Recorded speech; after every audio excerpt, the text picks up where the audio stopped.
Hi friends, வணக்கம். நான் உங்கள் மேட்டூர் செந்தில். நாம் இன்னைக்கு இந்த வீடியோவில் கன்னியாகுமரியிலிருந்து கர்நாடகா வரைக்கும் நாம் ட்ராவல் பண்ணி போக போகிறோம். இந்த வீடியோவில் சீன் பை சீன் உங்களுக்கு சூப்பராகவே இருக்கும். மிஸ் பண்ணாமல் அப்படியே ஸ்கிப் பண்ணாமல் பார்த்துட்டே வாங்க. கன்னியாகுமரி, மதுரை, கோயம்புத்தூர், ஈரோடு, கர்நாடகான்னு நாம் இந்த வீடியோவில் ஃபுல்லாக ட்ராவல் பண்ண போகிறோம். சரி வாங்க, இப்போ நம்ம வீடியோக்குள்ளே போகலாம். அடேங்கப்பா, இங்கே பாருங்கள், ஒரே ஒரு காத்தாடி ரக்கை எவ்வளோ பெருசு போயிட்டுருக்குன்ட்டு. இதே ஒரு 1/4 கிலோமீட்டர் போகும் போல் அந்தளவுக்கு ரொம்ப பெருசாக இருக்குது. ஒரு ரெக்கையே எப்படின்னா அப்போ 3 ரெக்கை சுற்றுது காத்தாடியில். அப்போ எவ்வளோ பெரிய காத்தாடியாக இருக்கும். அது கீழே இருக்கும்போது தான் அதனுடைய பிரம்மாண்டம் என்ன அப்படிங்கிறது நமக்கு தெரியுதுங்க. அக்கா, இது பழம் எவ்வளோ? இது 3 பழம் 100 ரூபாய் தான். இது 3 பழமே 100 ரூபா தானா? அவ்வளோ பரவாயில்லையே, ரொம்ப பெருசாக இருக்குது. இங்கே பாருங்கள் மக்களே, இவ்வளோ பெரிய பழம் 3 பழமே 100 ரூபாய்க்கு கொடுக்குறாங்க. இங்கே பாருங்கள், அக்கா கையில் பிடிச்சிருக்கு பாருங்கள். ஒவ்வொன்றும் ஒவ்வொரு கிலோ சைஸ் வரும். அதிகமாக இருக்கும். அந்தளவுக்கு பெருசாக இருக்குது. இங்கே பாருங்கள், இங்கே விளையிறதுனால இங்கே 3 பழமே 100 ரூபா கொடுக்குறாங்க. அதான் பார்த்தீங்கன்னா, நான் ஏன் காமிச்சேன் அப்படின்னா, நான் இங்கே ஆல்ரெடி ஒன்று வாங்கிட்டேன் ஃப்ரெண்ட்ஸ். சரிங்களா? அக்கா எக்ஸ்ட்ரா ஒன்று சின்னதாக ஒன்று போட்டு கொடுத்துட்டாங்க, 4 பழமா. ஓகே, இப்போ பாருங்கள், அந்த சைஸ் பழம் தான் நான் இப்போ வாங்கியிருக்கேன். இது என்ன பழங்கக்கா? இது அயனி பழம், சூரியன் பழம். அதானே? இது என்ன பர்பஸ்க்கு யூஸ் பண்ணுறதுக்கா? இது பலாப்பழம் போல சாப்பிடுறது. பலாப்பழம் போலவே சாப்பிடுறது. கிலோ 200. சக்கரை போட்டு கொடுப்பீங்களா? சக்கரை இல்லை, சும்மா ஓப்பன் பண்ணி. ஓப்பன் பண்ணாலே பெரியது. சரி அப்படியே சாப்பிட்றது. சின்ன பலாப்பழம், குட்டி பலாப்பழம் மாதிரி. அயனி சக்கை. ஒரு பீஸ் எப்படி பார்க்க முடியாதா? பிரிச்சுட்டாங்க, அப்படியே சாப்பிட்டுங்க. அதுக்கு இல்லைங்க, எப்படி 40 ரூபாய்க்கெல்லாம் எப்படி இருக்கும் அப்படிங்கிறதுலாம் டேஸ்ட்டாக வரும். இன்னொரு பிட்டு கொடுங்க, அப்புறம் வாங்கிடலாம், நாங்கள் பார்த்துக்குறோம்.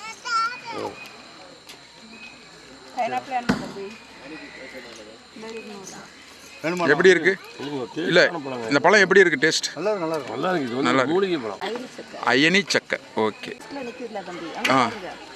ஆமாம், சரி ஒன்று வாங்கிடுங்க. வேணும் வாங்க. ஆமாம், அந்த ஹைட்டாக இருக்குது பாருங்க, அந்த மரமா பாருங்கள் மக்களே, அந்த ஹைட்டாக இருக்குது பாருங்க. அந்த ரப்பர் மரத்துக்கு மேலே இருக்குது பாருங்கள். இந்த மரத்தில் காய்க்கக்கூடிய பழம் தான் அதுன்னு சொல்கிறாங்க. ஸோ பாருங்களேன். ஓகே,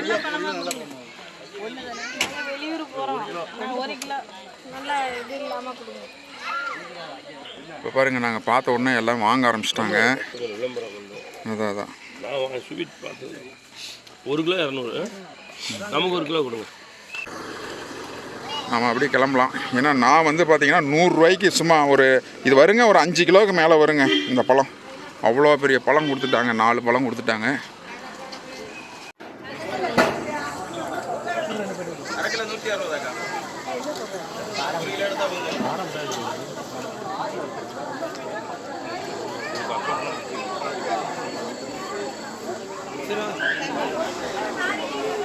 ஃப்ரெண்ட்ஸ், இது காடை முட்டை.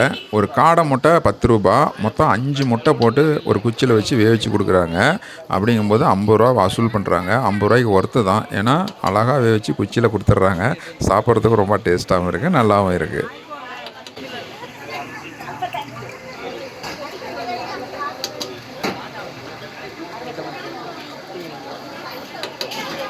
எத்தனை நாளைக்கு வச்சுருக்கலாம் அந்த முட்டைங்க? முட்டை இருக்குது சார், 1 வாரத்துக்கு மேலே இருக்குது. 1 வாரம் வச்சுருக்காங்க. இது கொண்டு வச்சா குஞ்சு பொரிக்காது? இது குஞ்சு பொரிக்கும் சார். இது சாவல் விட்டு வளர்த்துனா குஞ்சு பொரிக்கும். பண்ணையாளர்கள் மேக்ஸிமம் சாவல் விட மாட்டோம். இதுக்காக என்ன, சாவல் விட்டு வளர்த்துனா சீக்கிரம் ரத்தம் வைக்கும். குஞ்சில் முட்டையில் குஞ்சு ரத்தம் வைக்கும். அதனால் சாவல் இல்லாமல் வளர்த்து.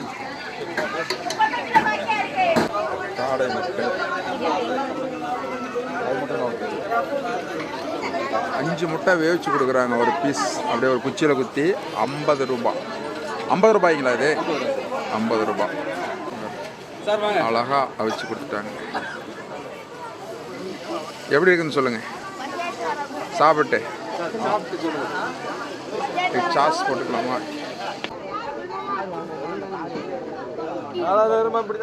ஃப்ரெண்ட்ஸ், அடுத்ததாக நம்ம மதுரைக்கு போகலாம். மதுரையில் நிறைய பார்க்க வேண்டிய இடங்கள் இருக்குது. அதில் முக்கியமாக பார்த்தீங்க அப்படின்னா நாயக்கர் மஹால். அந்த நாயக்கர் மஹால் பார்க்கணுன்னு ரொம்ப நாள் ஆசை. அதை இன்றைக்கி பார்த்துட்டே போகலாம் அப்படின்ற ஒரு முடிவோடு தான் இருக்கேன். என்னோட சேர்ந்து நீங்களும் வாங்க, அப்படியே பார்த்துட்டு போகலாம்.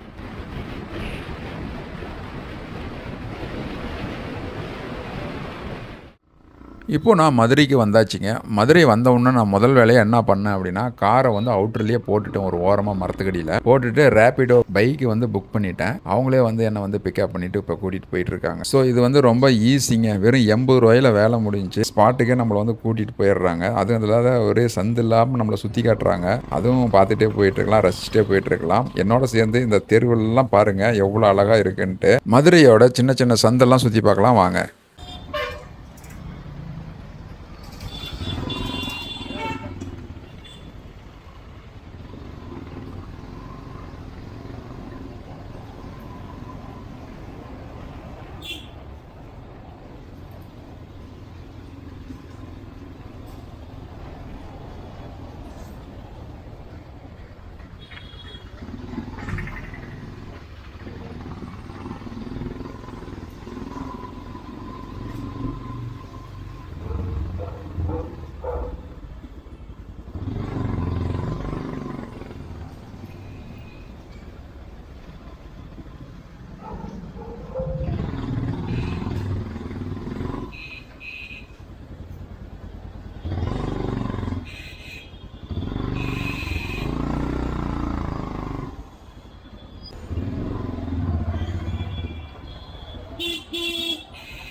ஜவுளி கடையாக தான் இருக்கும். ஓகேங்க சார்.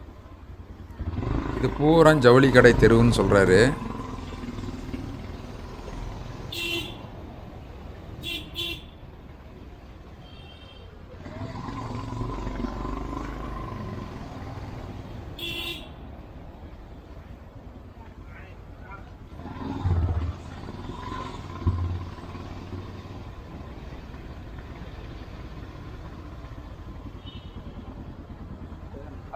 ஓ சரி சரி.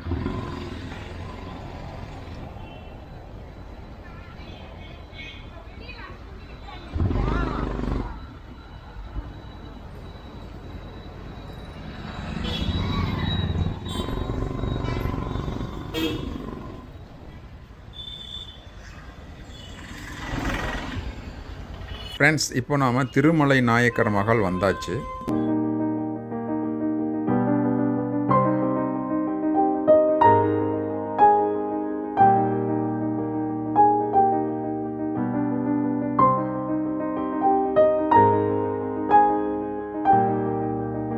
இந்த மிகப்பெரிய மகால் 1636 வருஷம், ஏறக்குறைய 400 வருஷத்துக்கு முன்னாடி திருமலை நாயக்கர் அப்படிங்கிற ஒரு மன்னனால கட்டப்பட்டிருக்கு. இந்த மகாலானது மதுரை மீனாட்சி அம்மன் கோவில்ல இருந்து சரியா 1.5 கிலோமீட்டர் தொலைவில் தான் இருக்கு. இந்த மகால் அந்த மன்னர் அரண்மனையாவே பயன்படுத்தி வந்தார் அப்படின்னு சொல்றாங்க. நவீன கட்டிடக்கலைக்கு மிகச்சிறந்த ஒரு எடுத்துக்காட்டா தமிழ்நாட்டில், அதுவும் மதுரையில இந்த நாயக்கர் மகால் சிறந்து விளங்குது அப்படிங்கிறது நமக்கு எல்லாம் பெருமை.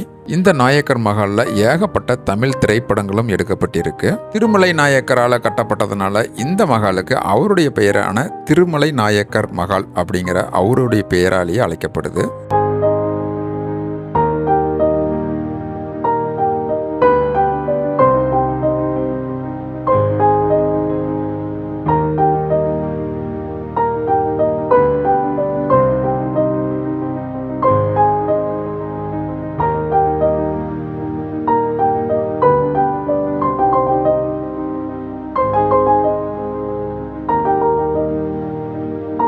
இங்கே தான் திருமலை நாயக்கர் மன்னருடைய சிம்மாசனம் அமைஞ்சிருக்குங்க. இங்கே இருந்து தான் அவர் மற்ற அரச கட்டளை எல்லாம் பிறப்பிப்பார் அப்படின்னு சொல்லி சொல்கிறாங்க. இங்கே தான் வந்து தர்பாரும் நடந்திருக்கு. அப்போல்லாம் சாதாரண மக்கள் இங்கெல்லாம் நுழையவே முடியாது. ஆனால் இன்னைக்கு 400 வருடங்களுக்கு பின்பு நாம் சாமானிய மக்களும் இதை பார்க்கக்கூடிய ஒரு அதிர்ஷ்டம் நம்மளுக்கு அமைஞ்சிருக்கு அப்படிங்கிறதாங்க உண்மை.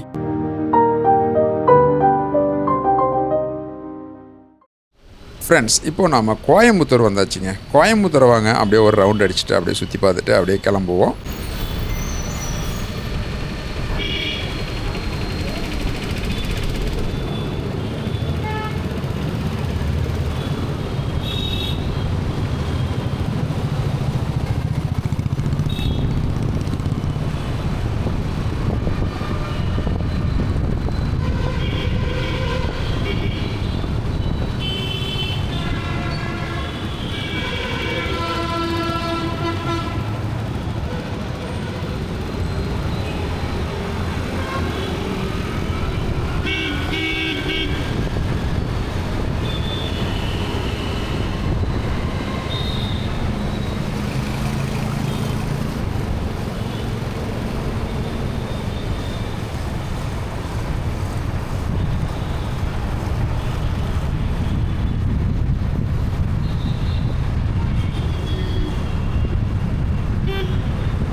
இப்போ அடுத்ததாக நம்ம ஈரோடு வந்தாச்சு. இப்போ ஈரோடு பஸ் ஸ்டாண்டுக்குள்ளே தான் நம்ம இப்போ நடந்து போயிட்டுருக்கோம். அப்படியே ஈரோடு பஸ் ஸ்டாண்டு உங்களுக்கு காட்டுறேன் பாருங்கள். ரொம்ப பெரிய பஸ் ஸ்டாண்டுங்க இது, Erode bus stand.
Erode bus stand உண்மையிலேயே மிகப்பெரிய பஸ் ஸ்டாண்டுங்க. எது அப்படி தெரியுது பாருங்கள், அது வந்து சூரியன் எஃப்எம் டவர் அது.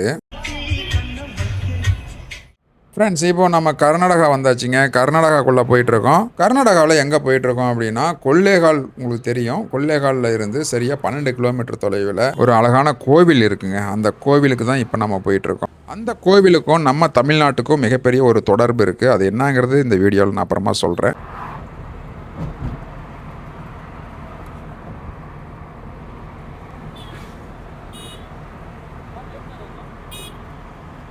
ஏதா கேமரா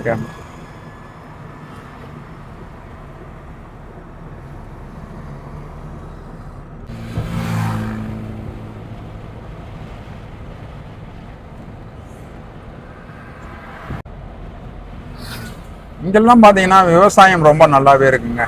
கம்பு, சோளம், இந்த நெல் வயக்காடுகள், கண்ணு கட்டின தூரம் எல்லாமே இருக்கு. இங்கே பார்த்துட்டு தான் போயிட்டு இருக்கோம். ரொம்ப அழகா இருக்கு. அருமையான ரோடு போட்டிருக்காங்க, நல்லா இருக்கு.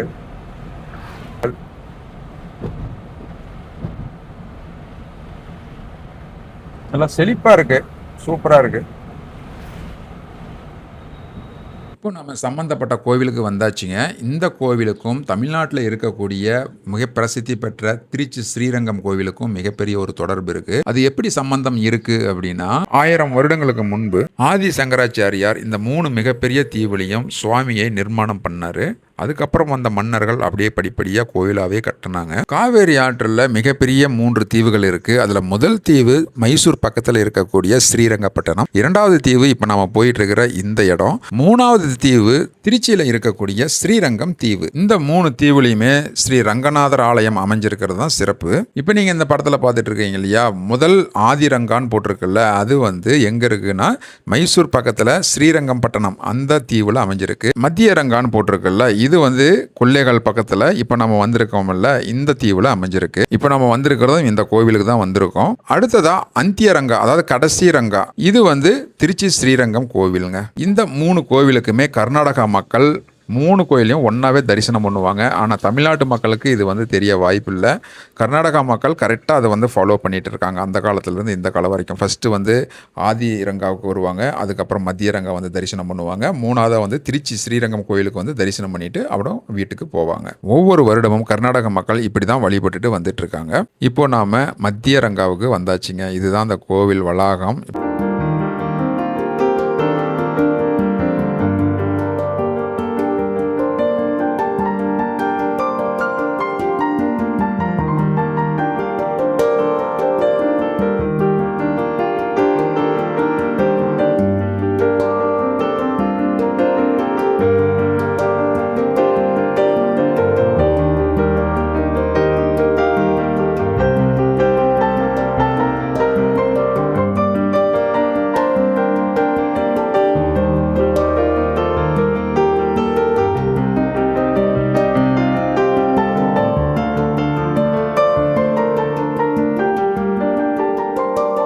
இந்த கோவில் ரொம்ப சிதிலம் அடைஞ்சு போனதுனால இப்போ புதுசாக கட்டிகிட்டு இருக்கோம் அப்படின்னு சொல்லி சொன்னாங்க.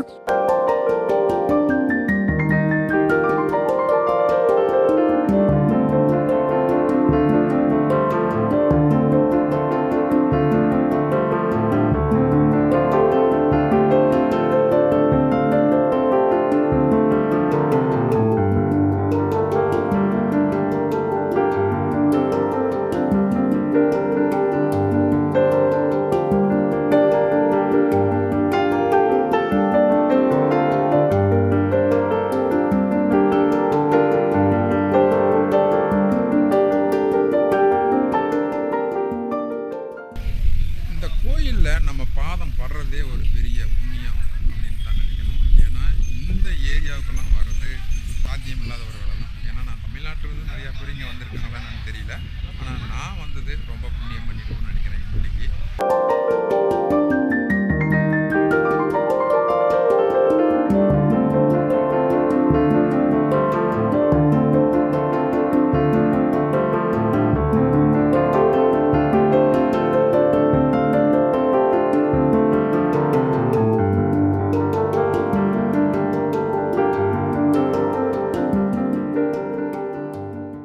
என்ன தட்டு வடையாது, என்ன தட்டு வடை, மாத்தூர் தட்டு வடை.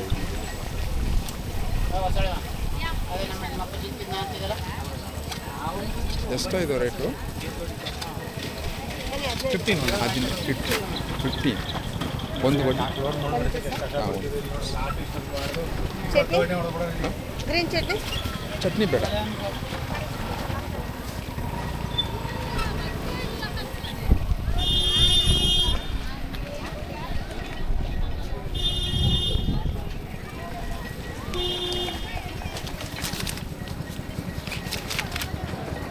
ಚೇಂಜ್ ಚೇಂಜ್ 10 ರೂಪಾಯಿ. 5 ರೂಪೀಸ್ ಆ ಕಡೆಯಿಂದ ಬಂದದ್ದು.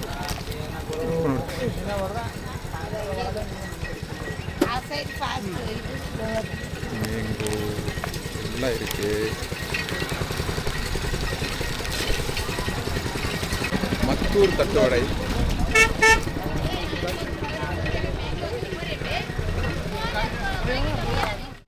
சரி, ஓகே ஃப்ரெண்ட்ஸ், என்னுடைய இந்த வீடியோ பிடிச்சிருந்தா லைக் பண்ணுங்கள், கமெண்ட் பண்ணுங்கள், ஷேர் பண்ணுங்கள். முக்கியமாக என்னுடைய சேனல் வந்து சப்ஸ்கிரைப் பண்ணி பெல் பட்டனை தட்டுங்க. அப்போ தான் நான் போடுற ஒவ்வொரு வீடியோவும் உங்களுக்கு இமீடியட்டாக நோட்டிஃபிகேஷனாக கிடைக்கும். ஓகே நண்பர்களை, மீண்டும் இன்னொரு அழகான வீடியோவில் சந்திப்போம். அதுவரை உங்களிடமிருந்து கூறி விடைபெறுவது உங்கள் மேட்டூர் செந்தில். வணக்கம் நண்பர்களே.